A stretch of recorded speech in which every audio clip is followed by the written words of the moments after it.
Tunggu nasidro santri dibedah dijakcum jaro gure dalam keadaan hana mulapi nyen berhukum walaupun godnyan sidro ulama.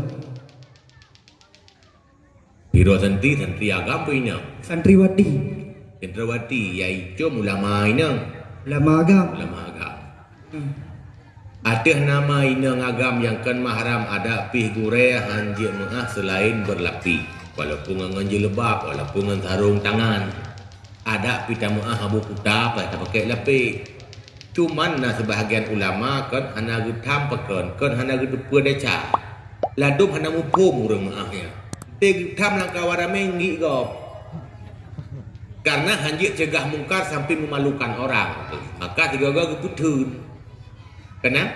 Sebab kejadian bayar muah karena yang lapik getem, itu yang hana lapik mah getem tu tinggi-tinggi tu jurunya pek-pek. Kata kasaleh raya ini itunya. Patah hindari desanya itu bik desa je. Maka tiga-tiga ti hana getam kan mana hana hukum. Bek tinggi-tinggi gok lah kawan.